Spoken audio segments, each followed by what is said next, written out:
The Ministry of Retro Gaming now welcomes Sorax Space to the Ministry. Yes, another bloody gaming podcast. Number 13.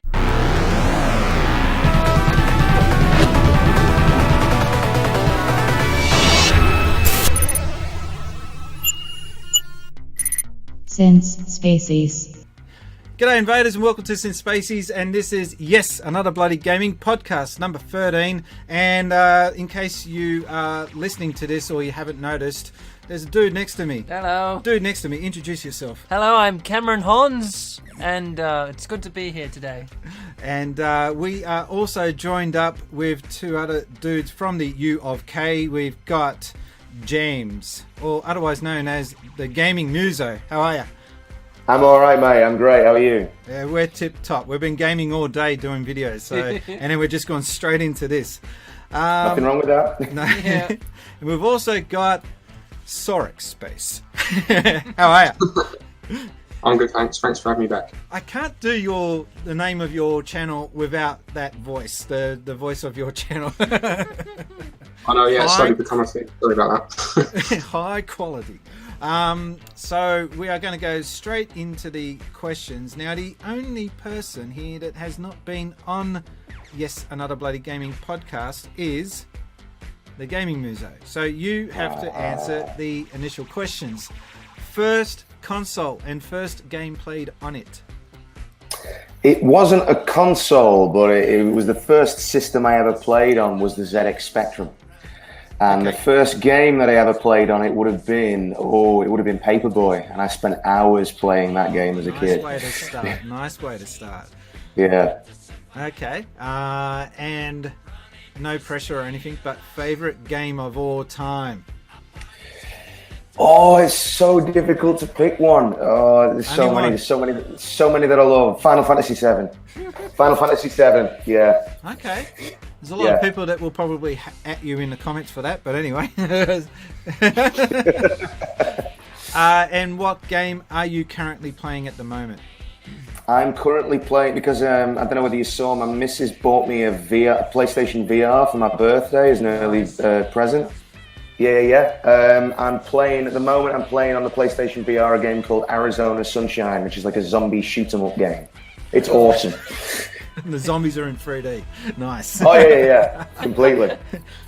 So, we might as well, while we've got questions going, just because you guys have already answered the questions before doesn't mean you don't get new ones. Yep. Sorax, what are you playing at the moment?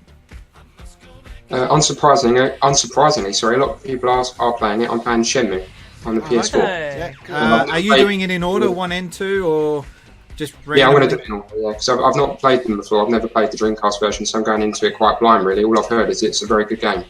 So I've gone into it, and I think it's not a game without its flaws, but I still think it's a very good game. I mean, I've learned that the game boasts that you can talk to everybody, but you really shouldn't. Yeah, that's true. I'm fed up with hearing about a black car that sped around a corner that everybody seems to have noted down. I'm fed up with hearing a guy about a name called Charlie who's got a tattoo on his arm that some people know and some people don't, but most people do know him. But also, I am enjoying it.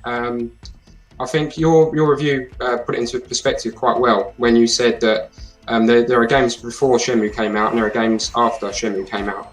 And when you realise that the game came out in 1999, then you realise how innovative it was at the time, especially the free system, the engine, and just the detail of the levels. So yeah, I'm enjoying it.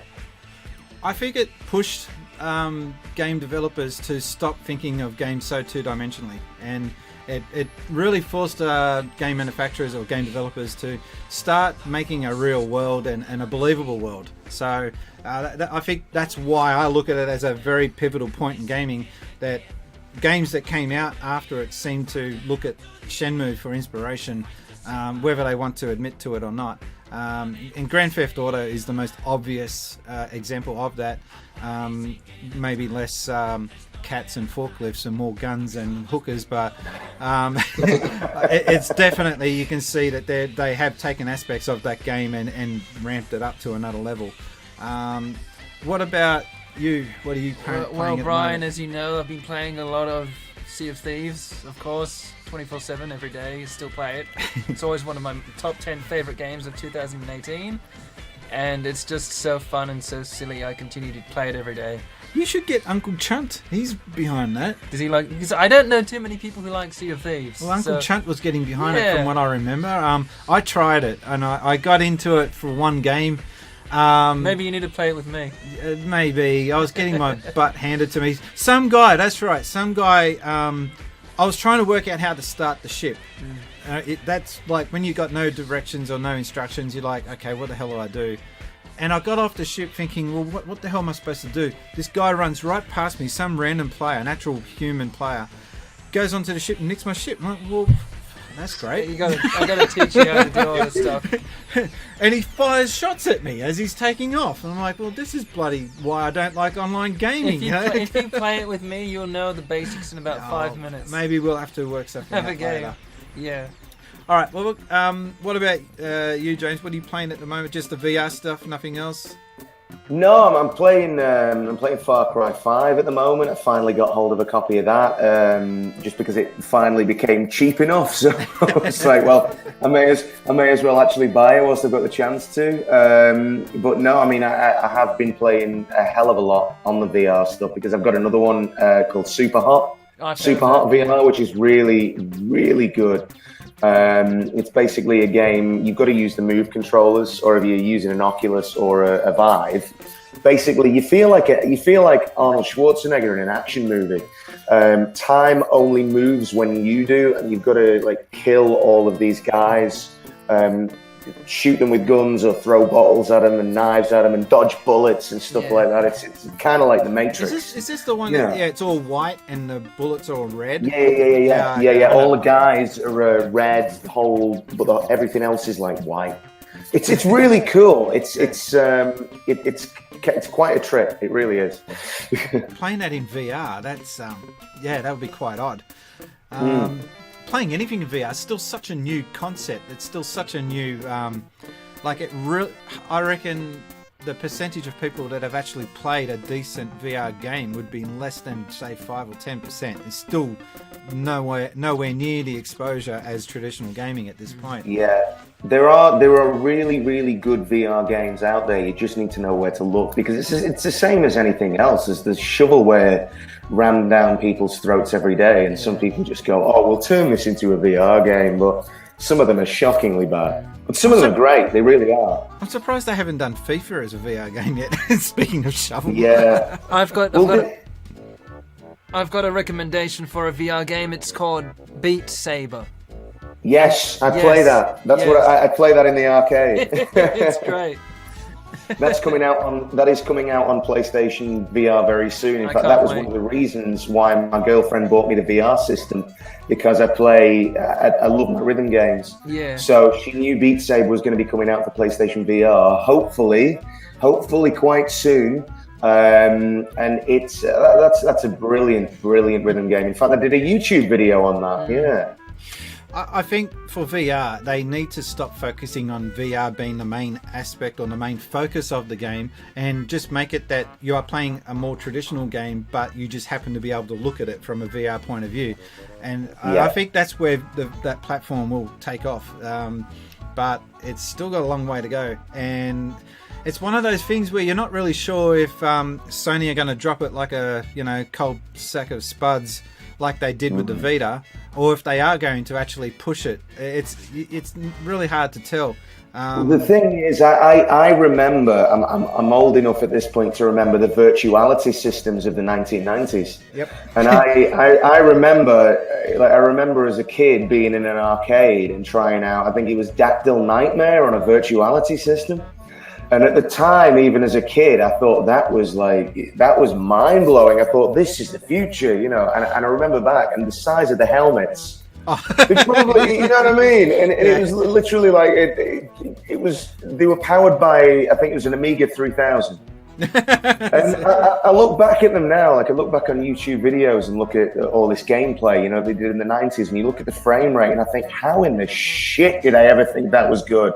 What the hell? I've got a specific VR memory back in the 90s, and it was Virtual Boy. no, not Virtual Boy. You're right there. No, it was in an arcade, like you were just saying, that the arcade helmet was massive, and it was a on rail shooter. So you didn't really you hold down a button that made you move forward, but beyond that, you were just aiming and shooting as you move along. And there was this one point where it goes onto this big round elevator disc, and it starts going up. And I was kind of bored, and I was thinking something's shooting at me. And it was only at that moment where I realised I can look up. And I look up, and I could see the top of the elevator coming towards me. And that was like one of those moments where I got it. You know what was happening around me. I'm in it. I can look around. I can look down and look behind me. So many people, when they go into VR for the first time, you just say to them, "Look behind you." They don't realise you can look all around. They're just so used to. They're so focused. Their whole life has been focused on looking at a screen in front of them, and they have to unlearn that. Well, there's a funny thing actually, because it's not something that you're meant to do, but on the PlayStation VR, when it's in cinematic mode, you can plug any HDMI device into the processing box and do that in cinematic mode. So I plugged in the Nintendo Switch. I plugged in the Nintendo Switch and decided to play Mario Kart on a giant cinema screen right in front of me, and I was like, "This is ridiculous." I didn't know I could do that. I'll have to try it when I get home. Yeah, you can do it. You can do it. Sorax, have you played any VR games or?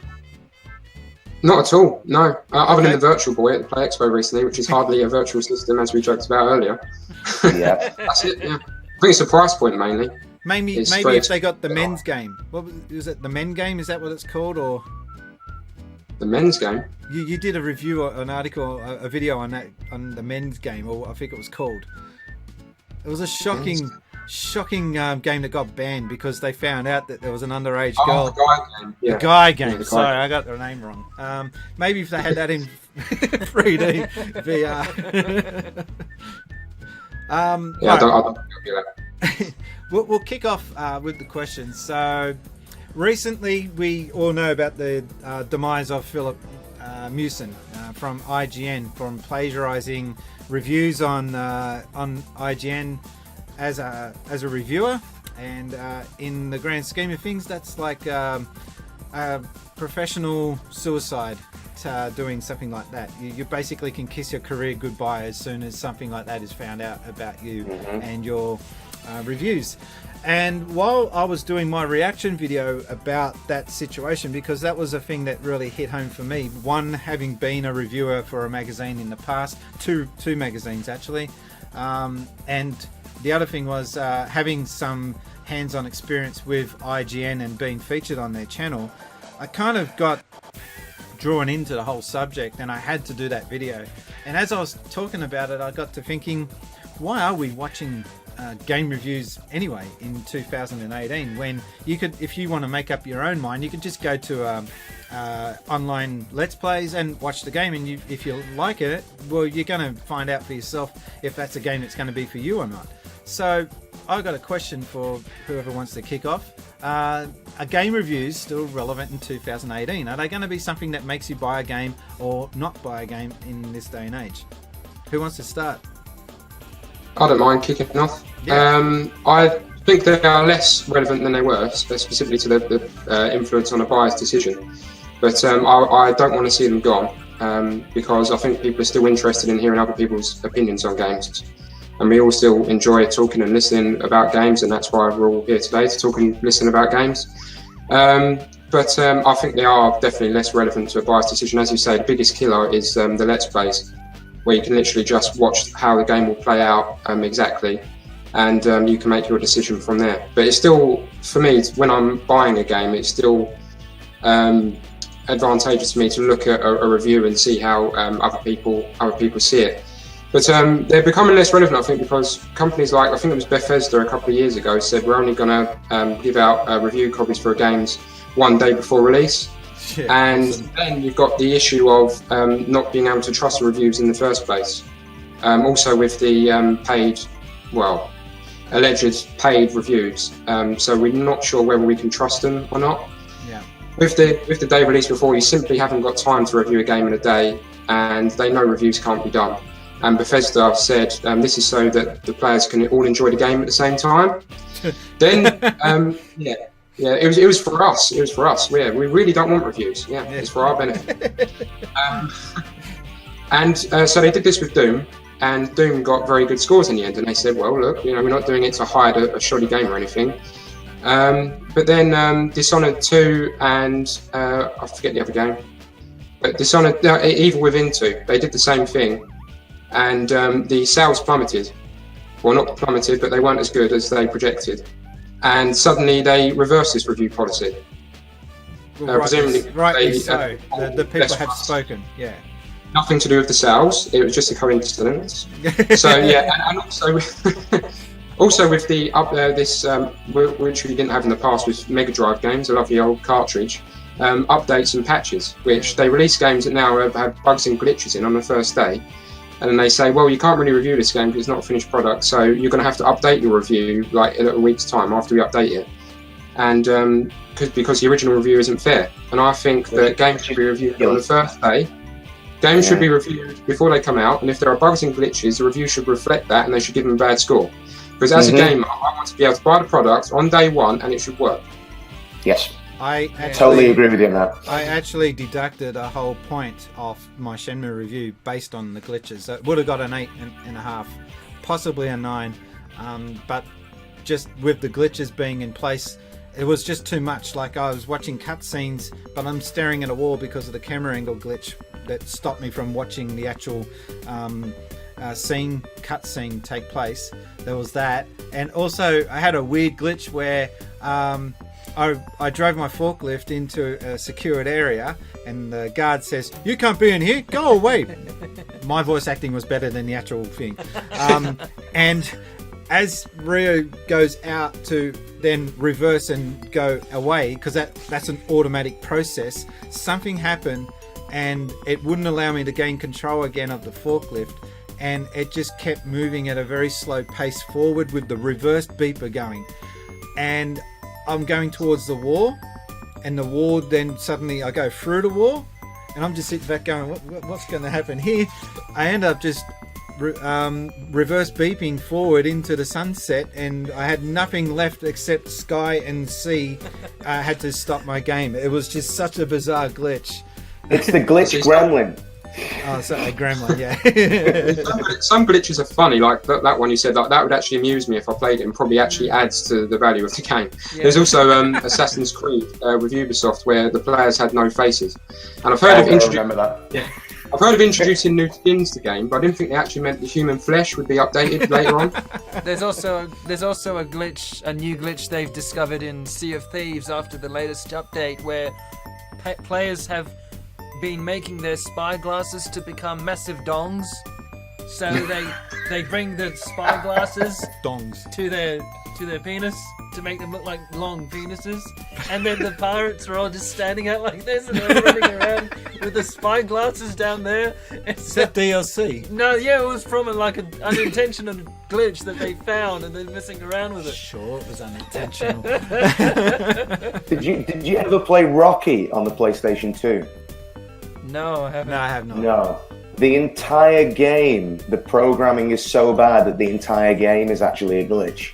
Some things, if you ever get a chance to get a copy of it, and there's nothing you can do about it, it's all programming errors. There are things like the audience in the boxing ring will all be like just electronic noise. There's glitches on it. There's literally glitches on it where the characters will come out and their faces will have bug eyes. You know, like I want this game. And there's one where when they announce the boxer, like they'll announce Rocky and they'll announce Clubber Lang, and as they announce them, the boxers will go through the floor. It's ridiculous. It was something that I first became aware of years ago when I watched. I think it was the Game Glitches review by the Angry Video Game there. And I saw it and went, oh my God, I've got to get hold of a copy of this game to see if it's actually true. They never patched it, they never fixed it. Wow. So I got hold of a copy of this game and went, this has got to be bullshit, this can't be real. I put it in my PlayStation 2, booted it up.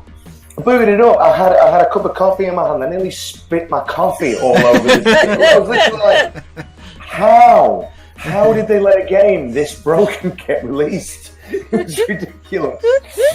So, reining it back to the actual topic, game reviews, it's a lot harder. I've mentioned it on a previous video. Doing a review back in 93, 94, 95, which is when I was writing reviews for magazines, it was a totally different experience because you got the finished product and that was all you were reviewing. Very rarely would we be able to have special access to unfinished products back then.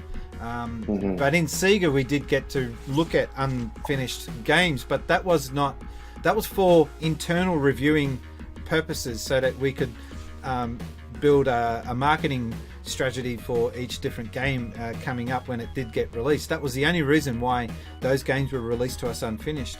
But to an actual reviewer externally, they would never get to see those unfinished games back then. So, but fast forward to now, I seriously just do not think it's fair that a game gets released and has such obvious errors that were not tested out properly. I would have rather Shenmue got delayed by a month or even 2 months. It's not going to kill anyone if they release. Well, actually, everyone at the moment is trying to get their games out now before Red Dead Redemption 2 comes out. So I guess from a marketing point of view, they're trying to get it out before those milestones come along. But they shouldn't be releasing unfinished games. It's just no I agree with what Sorax said, because if the game is released with bugs and you review it, that should be the review. It's as simple as that. They shouldn't then be allowed to go, oh right, well we've released our patch for this now. Now you have to review it again. It's like, no, when your game came out, it was full of bugs and it was crap. That's the way it was. If you wanted a good review, then you should have made sure the game was, can you imagine if one of us YouTubers put out a video that was hardly, that wasn't edited correctly or anything like that, and we'd done a half-assed job of it, and then we'd get ripped to shreds for it by other people, and then we'd go, oh, hang on, we'll go back to it again. It'd be like, no, it's done. It's done. That's it. That's the video, But I was going to say that I think there are exceptions, and that is where if the game has been patched or changed to the point where it's no longer the same, like these are not just bug fixes, but actual new content, such as No Man's Sky. Thank you, and Final Fantasy 15. The original version of Final Fantasy 15 Online is nothing like what it is today. So maybe it's fair to do a look back video. Another one is Stardew Valley. They introduced new elements into that game, like two-player mode, which that's obviously going to change the whole way you approach that game. It does probably warrant, I don't know, a re-review or I don't know, what would you call it? I don't know, because at that point I think it'd be a case of, would it be a waste of time to do it when you did an original review on the game in the first place? But the game's because changed. Sometimes that would, because sometimes if the game is bad, even when they update it, it still kind of tarnishes my view of the game. So I'm kind of literally there going, well, no, I spent my time on it and spent time on it before they bothered to update it. It's like, oh, now they've updated it. Now that I spent all these hours playing the buggy version, now they've updated it. I almost just want to go like that. Yeah. An honourable mention is the Spyro Reignited trilogy, though that's not out yet. There's a similar scenario, except it's because they tried to sneak in the 2 other games without the box. So it was called the trilogy, but you'd only come with 1 game. And because the fans were so angry that this happened, it's now had to be delayed until November, because they're putting all the 2 other games in, so it can contain all the games. kind of like. I think the most famous one with that when it comes to like an update was there was a version of Tony Hawk's, wasn't there, released? Was it released on the PlayStation 4 where the whole game? The whole game was an update. Is an update. There's no game on the disc, and then you think to yourself, well, hang on. So if anybody purchases this game in the future when the servers are all dead and buried, how in the hell are they going to play the game? This game is so infamous. This is the third podcast that game's name has come up. So any final... I'll just add to it. I get the argument for looking back at a game and doing re-reviews, but the game companies aren't really interested in that because the bulk of the sales are in either the day of release or the week following it. So they want these good reviews out at the time, and looking back at it really isn't beneficial to them. Exactly. And also game reviews aren't really beneficial to them at all. That's why they keep delaying them and trying to get them stopped. So that's why Bethesda and other companies try to release, give pre-codes out to reviewers only a day before so they don't have time. Because unless your review is absolutely glowing, it probably isn't going to do you any good. Because if a review gets maybe 7 out of 10, or a game gets 7 out of 10, the people that are already looking for the confirmation bias are already going to buy it, and the people that weren't going to buy it are not going to buy it. It makes no difference. And obviously, if a game gets a bad review score, that is going to damage sales. So, from a game company's perspective, the reviews aren't very helpful. But from a consumer's point of view, they are helpful. But as you say, we can just look at Let's Plays at the moment. But I still enjoy hearing other people's opinions on games. So I want reviews to stay, and it just gives that little bit of pressure for companies to release a game that's good on the day of release. So that's why I'd like to see stay. I think, the only time a re-review is warranted if the content is not just patching the game, but it is actually introducing new gaming elements to that game to the point where it's no longer the same game as it was when it was initially released. So maybe, but at what point do you say, okay, well, we're going to scrub our original score and reallocate a new score to it? It's such a grey area, and I think it just comes back to the fact that gaming has got to a point now where it's no longer like, if you can look behind me, every one of those games, maybe 99% of them are not patched. They are what they are. And when you get them in a contained box, and that's a set set story in itself. And now we're talking about, well, the game you're playing on day one is not necessarily how it's going to look 100 days later. So it's a very interesting time, and I think that gaming as a whole, or gamers as a whole, have to adjust, and the reviewing system probably has to adjust along with it. Maybe we need to adjust our buying habits as well, and not buy games on release and just wait a week and see what it's like first. Yeah, but that's usually what I do anyway now. Don't you like forklifts driving off into the sunset? So probably best to just get on to the second topic we've got here. We're looking at gaming music experiences. Now, we've got two musos here. We've got Cameron, who is... You in a band? I'm in several bands, and I'm also a solo musician myself. Okay. And Gaming Muso, well, the name is pretty obvious. I've also been in several bands, and I'm a solo musician myself. So. Yeah, there you go. I've played rock band. Sweet. I've been to a gig. Anyway. So I thought it would probably be best to try and get a gaming related question in there. So name your most memorable gaming music experience is the question. And for me personally, I think Halo is by far the most epic gaming score in any game that I've played. Shenmue touches on it on an emotional level base, maybe, but for as far as actual ambience and getting you caught in the moment, what's his name? I'm trying to think of the guy's name that did the music in Halo. Marty O'Donnell. Marty O'Donnell, yeah. Well, he got kicked out by Bungie. Yeah, that sucks. Which sucks so bad. It sucked. Maybe he got, I don't know, maybe his ego got too big or something. I got no idea of the backstory on all that. But some of the musicians that were involved in that project, Stevie Vai, who's like Steve Vai did Halo 2. Yeah, so that was an phenomenal. absolute legend. And to have him on the soundtrack, you can hear it. It just doesn't come across. So you can. They didn't. I don't think he got marked in the credits though. but it He was. did in the soundtrack, but not in the game. I don't think it was. Yeah, but you can hear it's him. It's definitely him. And But when they did Video Games Live, they had him there doing the score on that concert as well. When they did the Halo 2, they just brought him on tour for Video Games Live, which was cool. man, would have liked to have gotten involved in that. Yeah. So I just wanted to find out here if you've either had an emotional experience with music. Does it bring you to tears, or the soundtrack is so kick-ass? Yes. Another one, a special mention, is Persona 4. The soundtrack in Persona 4 is just epic. I still haven't gotten around to playing 5. But the soundtrack in that game from a Japanese developer, which is unusual for the music in a Japanese game to be also of mention. Cam, you're wanting to dive in there? Yeah, absolutely. So when I was growing up, like we grew up in the 90s, so that means like all the game music. Speak for yourself. Yep, all the game music wasn't. It's kind of like chippy and 8-bit and everything. And then when the modern consoles came along, that's when the music started to get more realistic. So I'm a huge obsessive fan of the Sonic game music as much as I am of the games.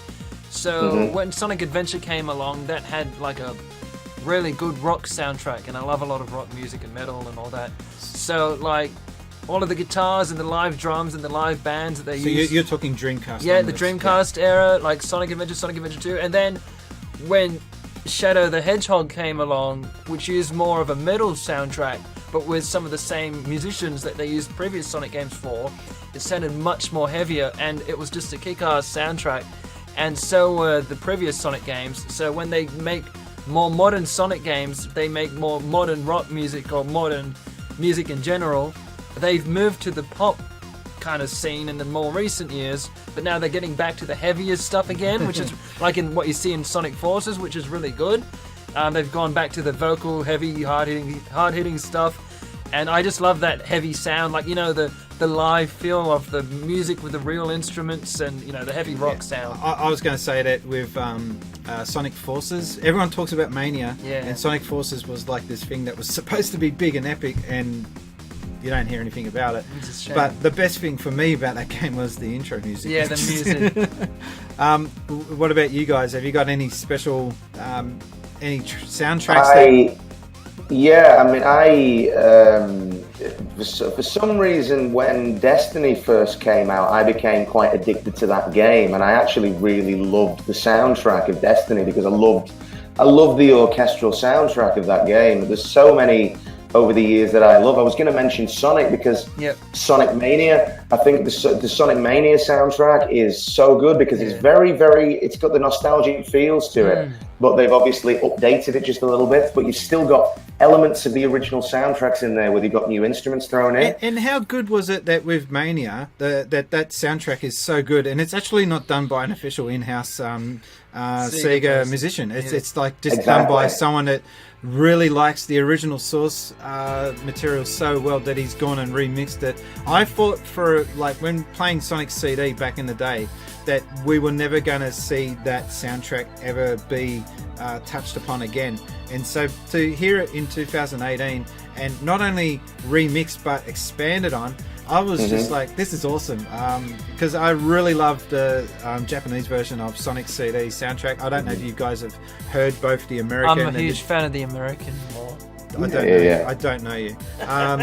It's just so, it's night and day. No, I'm a huge fan of the Japanese soundtrack. It's okay. I don't mind. No, it's shit.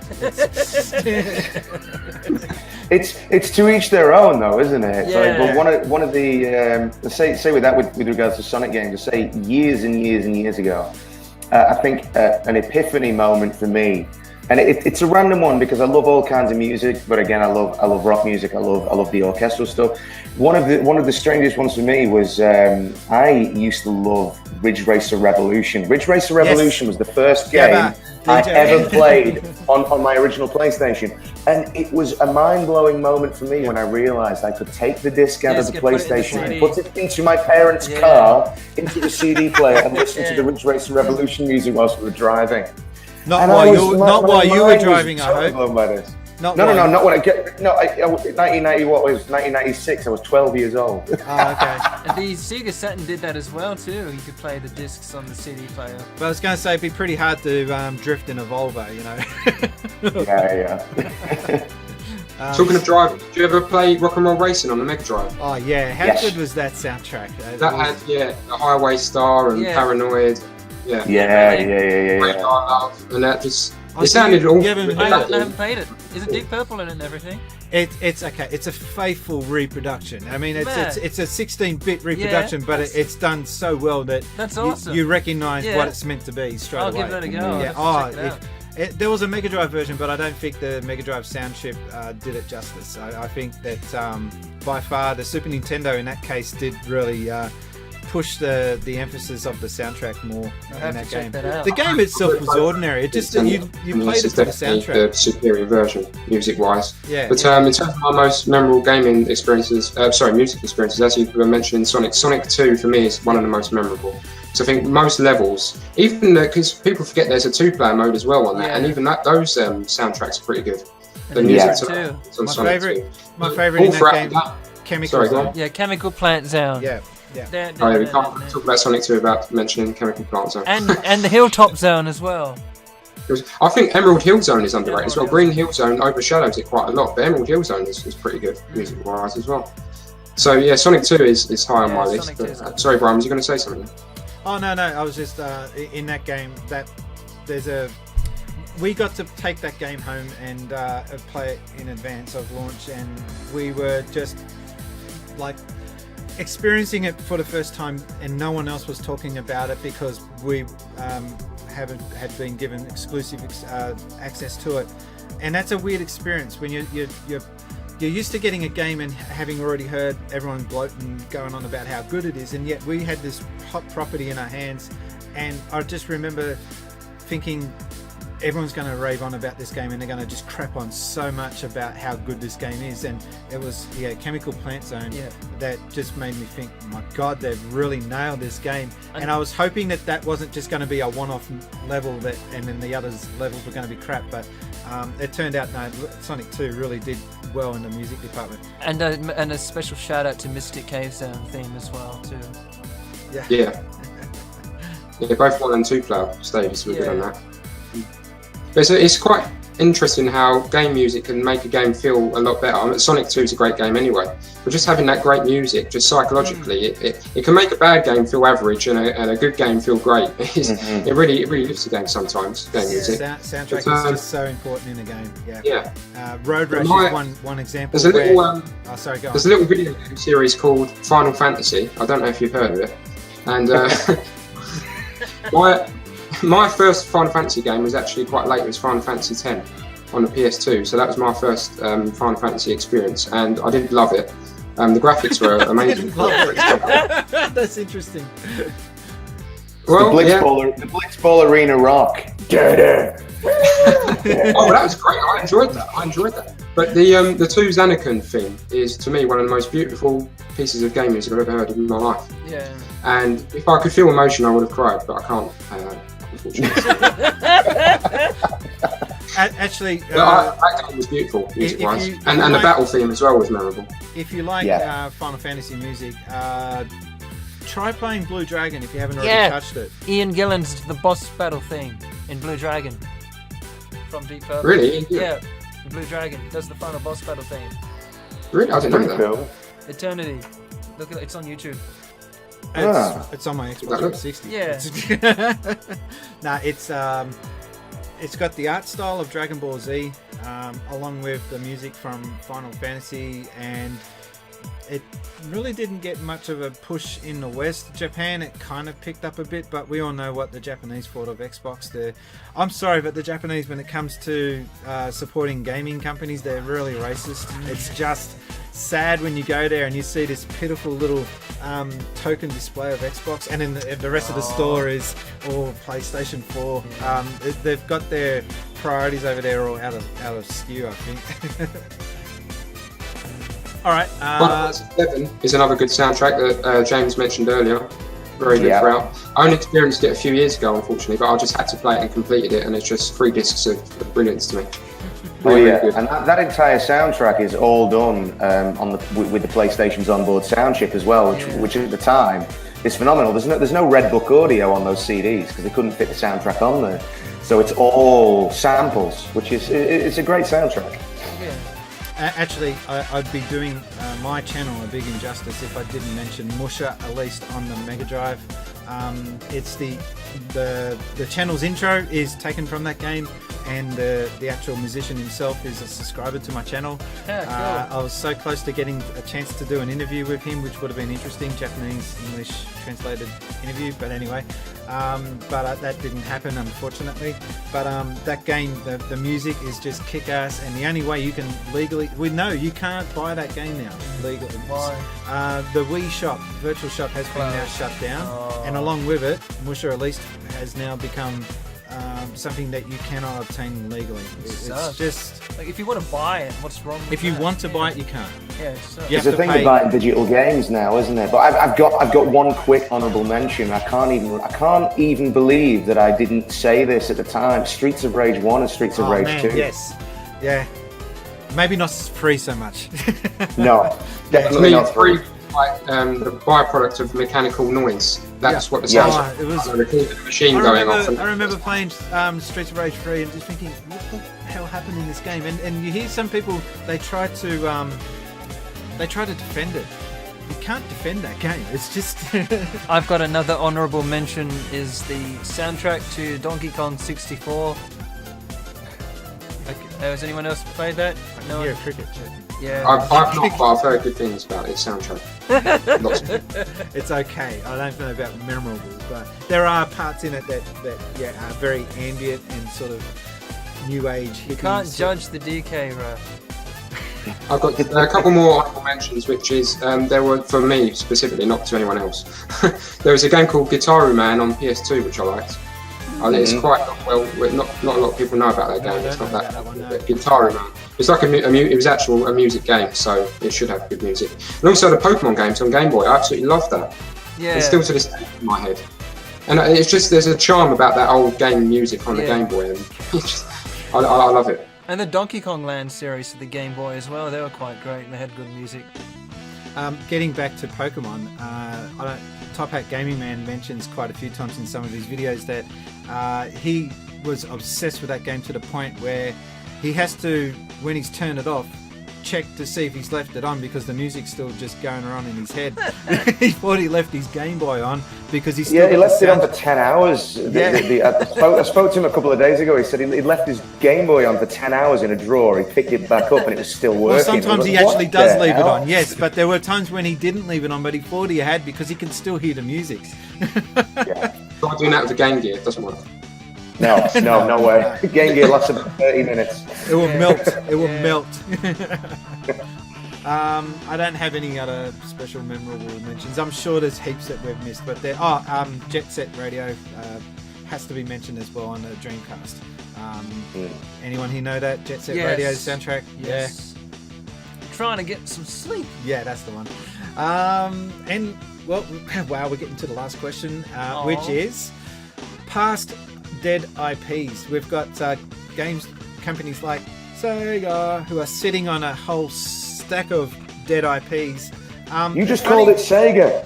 You called it Sega. I'm gonna Sega. I switch in between the two just to keep you saps happy. Sega. I in my mind it's Sega. Sega. And it's advertised on TV here as Sega back in the day. So, and that's how I answered the phone when I was working there. So it is official.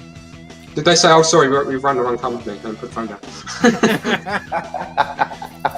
So, anyway, with this question, I came up with this before the announcement of Streets of Rage 4. I was actually thinking personally about what dead IPs we should see raised from the dead, not just by Sega or Sega, but also by any other company out there. And one that was the reason why I wrote this question was because I'm dying for a new Road Rash.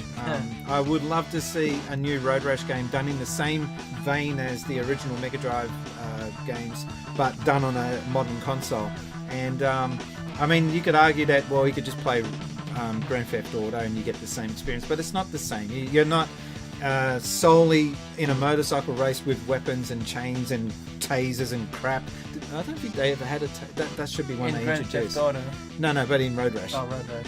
So anyway, that's just one example. But Streets of Rage 4, what an awesome announcement that was. I'm still trying to come around to the style that they're going to go with in this game.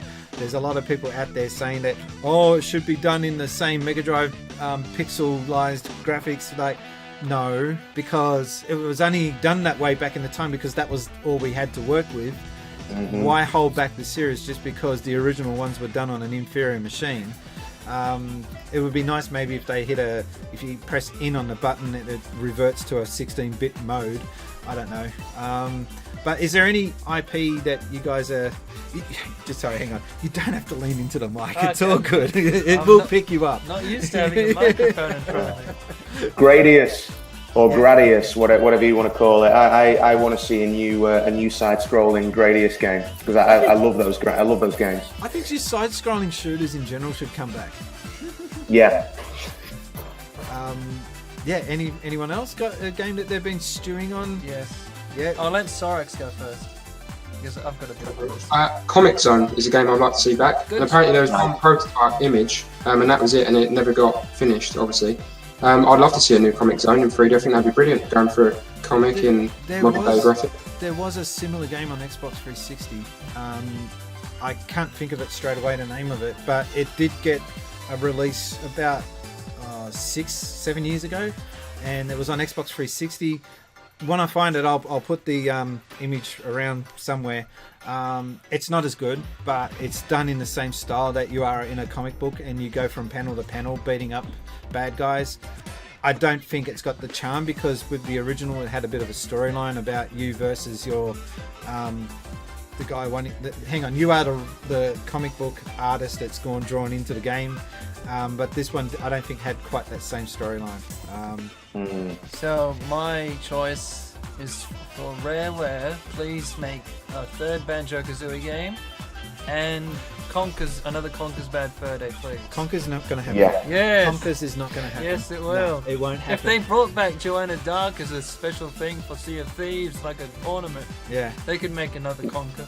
They can do that. I mean, one that I really want to see is probably, I'd say there was a game out years ago called Theme Hospital, and I want a new version of that. That'll never happen in a million. What's this 2-point hospital thing? What is this? They might have borrowed a few ideas. Actually, it's got half the staff is staff from Bullfrog, isn't it? It's, exactly. So it's just been a weird week, hasn't it, for all these old and in the background, no one's talking about it. They probably should be. Toe Jam and L's on the comeback. The Twitter account is gaining followers. They're only up to 3,000 followers, which I'm like, why are you not getting more supporters behind it? At least I'm happy that Battletoads is coming back next year. Did you say Battletoads or Turds? Battletoads. Okay, I wasn't sure. Battletoads is another one that's coming back. Yeah, so Battletoads. There's a lot of love for these old IPs, and they just don't. And I don't think it should be just all the big name ones. I think they should be looking at some of the lesser known ones, and maybe the lesser known ones didn't get to be as popular as they could have been back then because of limitations, and maybe they can do more with them with the Xbox One and PlayStation 4 and Switch. Switch is needing more games, so that's another one. It is. I think the Switch is needing more AAA games because at the moment it is literally like the indie zone, and I'm getting worried. I'm getting worried that the Switch is going to end up, if they don't start putting more AAA titles out and stop redoing games like for the Wii U, I think it's just going to go the way of the Wii U. Yes. Well, it's going to be more like the Vita, isn't it? Because the Vita was porting as well. It was first announced as being like this, almost similar to PlayStation 3, but in your hands. Wow, that sounds really cool. Except they only released a handful of games that really used that machine's capability to the full. And the rest were PlayStation 3 ports anyway, pretty much. Well, I would have rather PlayStation 3 ports than what we ended up with. There was mostly just these indie games, and I got nothing against indie games, but that's not why I buy a system. I don't want it to be just nothing but indie games. There's Well, plenty of I mean, options for that. on the Switch, they are releasing third-party AAA games. I mean, there was a brilliant port of Doom, and there's a great port of Wolfenstein 2 on there. But the thing is, there's no promotion for those versions of the game. Nintendo will literally only really promote their first-party titles on the Switch. Sure. And I'm kind of disillusioned with it, really, because we do have a Switch, but we have a load of consoles. But with the Switch, it's with various announcements that they keep making, like the E3 announcement, when they go, we're finally going to get the paid-for online service, and then they go, there'll be online voice chat in the games, but you'll have to use your mobile phone for it. It's fucking stupid.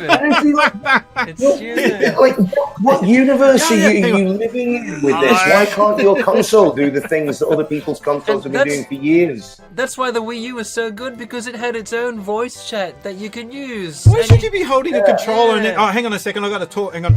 You asshole! It's mind blowing. It's mind blowing to me with these certain things, because one that really made me laugh, because I've not. Other people are obsessed with it, and it was like, oh hey, you don't have voice chat. You got to have your voice chat through your app on your mobile phone. But instead of giving you your own built-in voice chat app, here is $60 worth of cardboard that you can make into a robot. I think someone's... What? But yeah, back to the question. Was there any old games from the past that you're really keen on seeing come back? In terms of old IPs coming back, I'm all for them coming back, specifically Sega. I don't know what they've been doing for years. I really don't know why they've been sitting on these for years. They could have made lots of money a long time ago.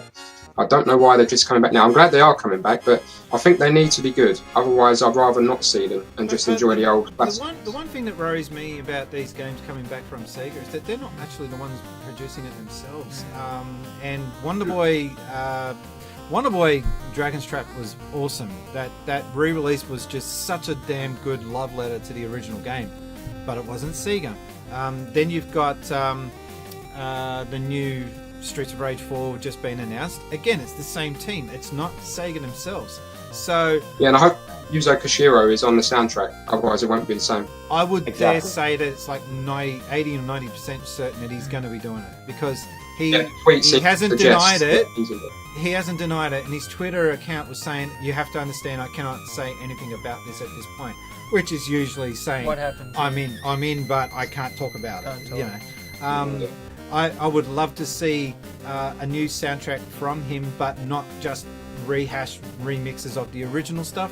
I would love to see him go in and, like, maybe a couple of tracks, because I think, was it the first two had the same soundtrack, the same song for the first level, or it was very similar? No, it was very similar, but it was a completely different. Well, maybe do the same thing with this, make it loosely based around the first game, but just with more bass and more modern samples going on it, because you're not restricted now to the 16-bit. How good, how damn awesome did he do with that game with just a Yamaha sound chip? A Z80 for a sound chip on that system, and it's incredible how well he produced a soundtrack when there were a lot of developers that made soundtracks on the Mega Drive sound like absolute garbage. The Mega Drive was capable Sega of America. Every Sega of America game that has been released was on the on the Genesis. Sorry, it just sounded like ass. It just really did not. Marble Madness was awful. Marble Madness, the worst video game soundtrack of all time on a Genesis. It was awful. It was fucking awful. It should have never been released. They should have done something proper for it. Okay, so Game Muso's still got issues from that game. We'll just kick along. I was really happy to see them announce Streets of Rage 4. Like, really, really hyped for it. And then I saw, like what you were saying, you're not sure about the art style. I looked at it, and to be honest, my first reaction was I'm slightly disappointed with the way they've taken it. I don't even like Axel's beard. I want that shaven off before it comes out. But he's a grumpy old man now. Beards, whoa. To me, Axel, he looks a certain way, and I'm not sure he looks quite right in this one. Yeah, And but it's a lot flat. of years have passed. He's become this old, bitter, senile old guy now. He just wants to punch shit, not for justice, but because he's angry. I hope there's more characters as well than just Axel and Blaze. I hope Max There or... definitely is. or This is going to be like... This is going to be on the same style as Super Smash Bros., where a new character will be unveiled. Then the Echo Chamber on social media will talk about it a bit more, and then a new character will get announced, and then it will be a cycle until. When is that game? Has anyone got any idea of when it's being announced to be released? Is it late next year? What? Did they release the time? I don't think they've even No, said. I don't They haven't think even they said the have. platform No, it's okay. on. So for all we know, it could be another mobile game, Brian. And you love those, don't you? Yeah, I got a few negative comments from my reaction to Phantasy Star getting announced for the mobile, and I left a nasty comment on Sega's own YouTube channel, and there was all these people trying to come out and defend it. I'm like, dude, have a look at the dislikes on this video. I don't need to say anything else. Okay, so we have some questions now from people on the interwebs. We have got, how would you pronounce that? Winstolf? Winstall. Winst0LF. Winstall. Yeah. He has asked, okay, I think I have a question for you. Shenmue really is a unique game with nothing quite like it, but has anything come close to it in the years since the original DC release? Oh, there's an obvious answer to that, but I'll let you guys tackle it. Were you thinking of Yakuza? Yeah, I was just going to say. It's Yakuza's I the just wondering. Yeah, Yakuza's the closest thing you can get. It's like right. If you were to have Ryu in that game, it would be like he finally got to see some R-rated movies and realised With that better voice acting. well, in some parts maybe. Well, it's all Japanese though, that voice acting, isn't it? Did you know? I only found this out recently. I never played the original Yakuza games, but the original one had the main guys voiced by Mark Hamill.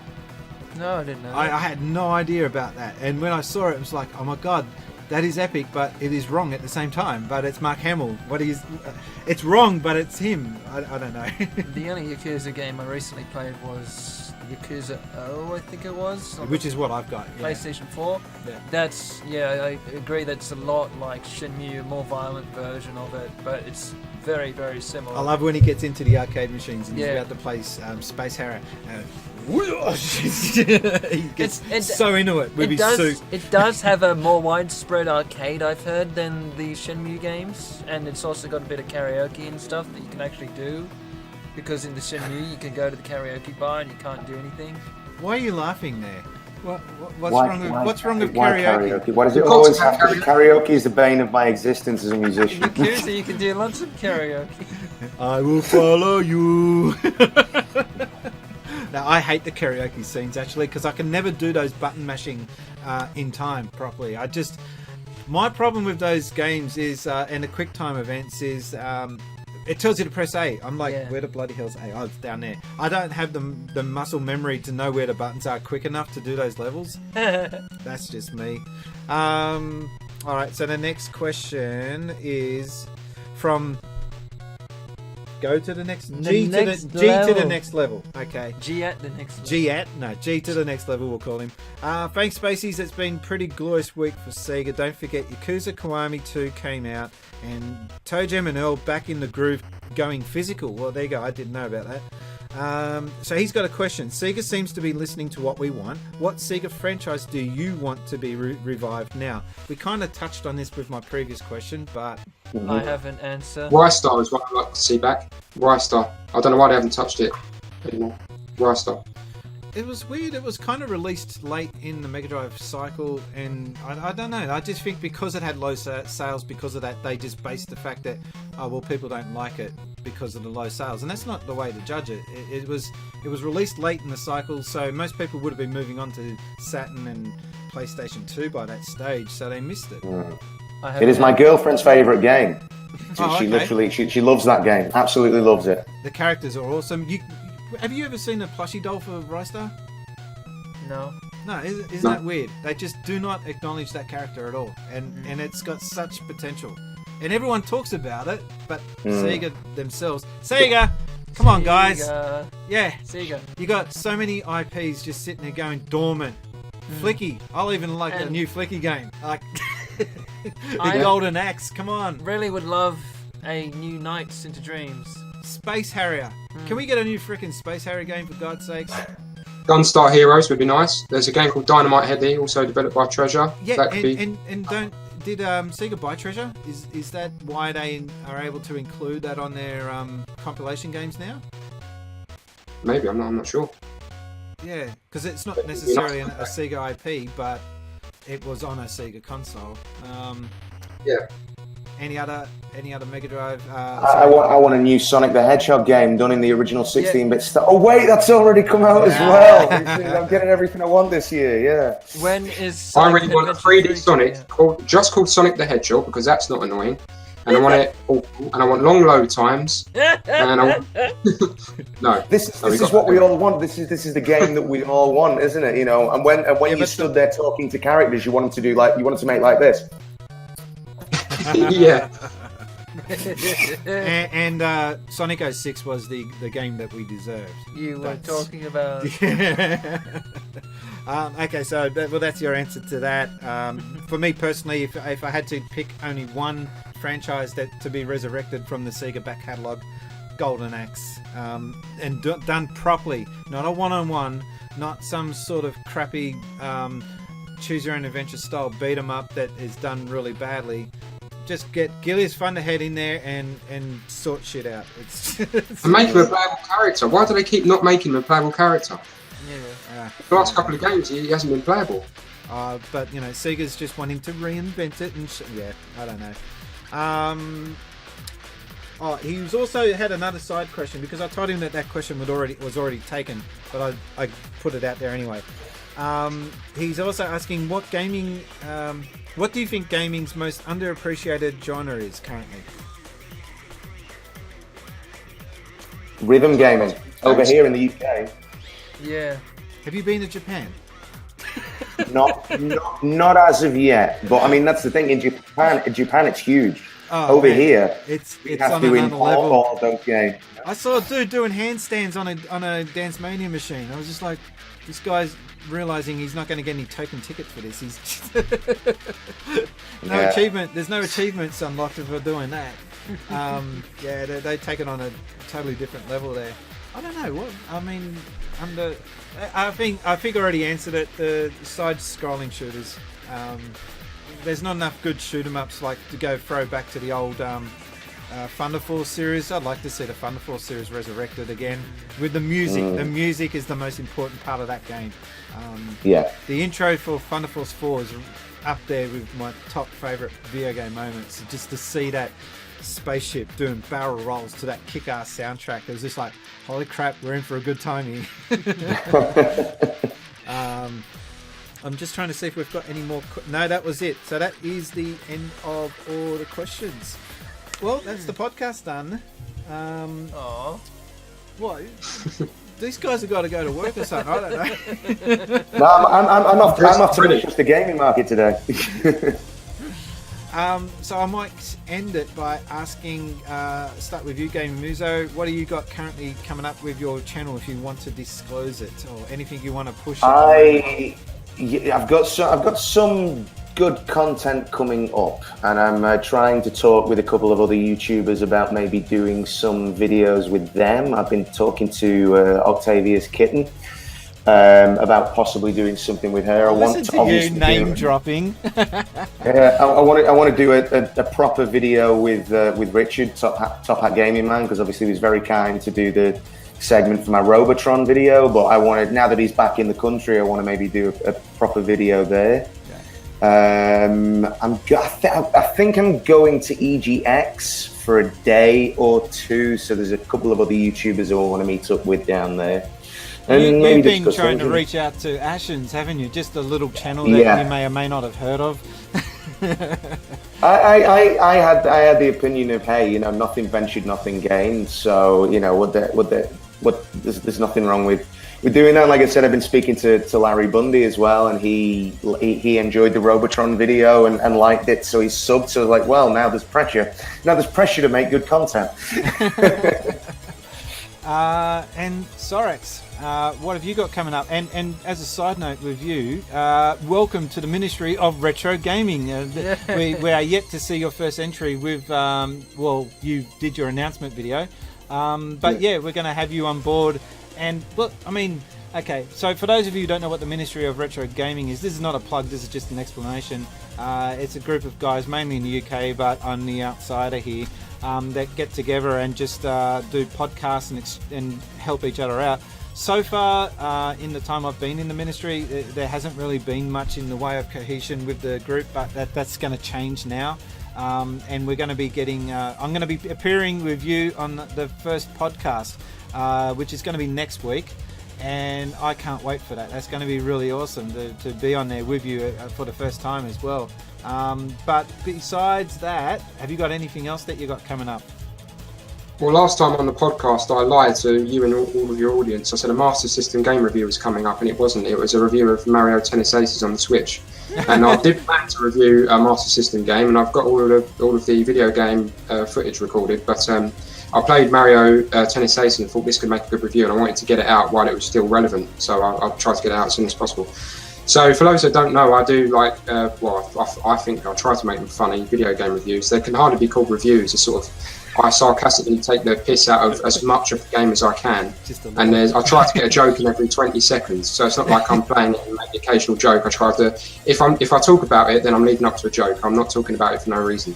So they're the style of videos that I do. So I think the next game will be a Master System game that I'll try to take the mick out of plenty. I'm also in talks with another YouTuber to do a collaboration review. So I hope that appeals to people as well, outside of the ministry, so a different YouTuber. And as you say, we've got the Ministry of Retro Gaming content coming up and a podcast coming up. So I'm really looking forward to that. And thanks for having me aboard with that as well. I'm really looking forward to it. Oh, I'm going to be enjoying that because I won't have to be hosting for a change. Okay, so what about you? What have you got coming up on your channel? I've got a lot of Sea of Thieves memes I've been starting to do recently. Memes, you know, the one with the Pirates of the Caribbean, and they're like, that's got to be the best pirate I've ever seen. And then I put this video of what I do in the game as something amazing, and put the Pirates of the Caribbean music over it. Lots of silly stuff. Hopefully I could try and get you to have another game of Sea of Thieves sometime. Maybe game number 2, if I don't get bored. Teach you how to do it. I'll teach you how to do it. You'll have a lot of fun with me. And actually, I remember now. The reason why I didn't get back into it was because they were counting down to a major update. Yeah. And I got kicked off, and I'm like, well, this isn't fun. Well, they're telling me when I can and can't play. No, well, they don't do that very much anymore these days. And if they do, they're patching the game to make more improvement. They recently put in Cursed Cruise, so that's a lot of fun, and it's a bit difficult, but it's really silly. And a couple of bits of music and everything, a couple of promotional videos from Big Man Tyrone, who's I've collaborated with before, coming up, and it's going to be a lot of fun. Well, for me personally, I've been saying that I'm going to be doing this for the last few weeks, and I haven't done it. If the weather holds up tomorrow, I'm going to get out and about and do my look at 1980 with my gaming, gaming. God, I can't even remember the name of it. It's been that long since I've done the series. Gaming Since Spacey's series, that's right. And I've done only from 1974 to 1979 so far. And 1980 is going to be the next video in that series, where I look at milestones that took place in each year and discuss what I think is the game of the year for that year. So I looked at the 1979 video again for the first time today. For a long time, and it's just got me motivated to get back into that. So and also I don't have any reviews coming up. I haven't been given any free codes. 5-Star Gaming, if you're watching, I'd love a Yakuza code. Throw it my way. I don't have any other reviews planned, although someone was asking me to do a review on a Switch game or something beforehand. I don't know. Those reviews take a lot out of me. Oh, that's right. I have got a Shenmue 2 review coming up. Those reviews take so much out of me, and I don't know if you can relate to this, Sorax, but recording, especially Shenmue, you got to get so, like, reviewing a sports game, you only have to get about an hour's worth of footage, and you've probably got enough footage there to do a review. But a game like Shenmue, you really got to go through it and show that you have played enough of that game to fully understand it. And that involves talking to every person in that freaking town and asking about sailors and God knows what else. And I got 10 hours of footage, I think it was, or more, before I was satisfied that I could put a review together. So it really is draining to put that together. And just doing the voiceovers. I'm not good at doing voiceover work, so that's something I am getting used to. Anyway, I'm blabbering. No, that's all right. Well, thanks a lot, guys, for getting on for today. I know you guys are up extra early. Yay.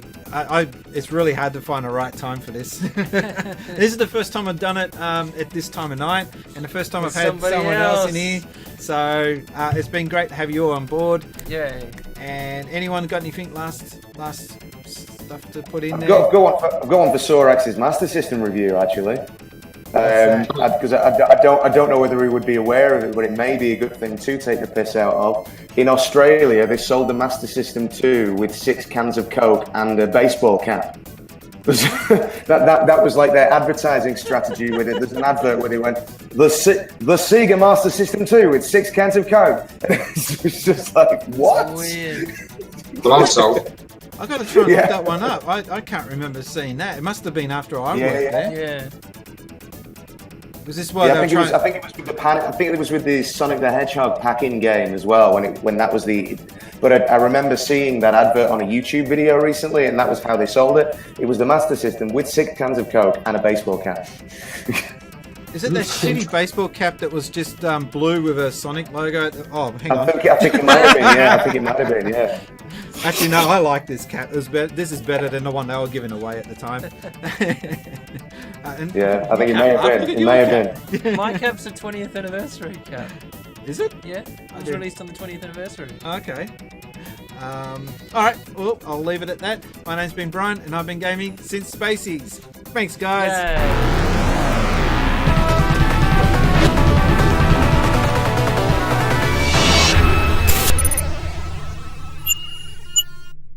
Since Spaces.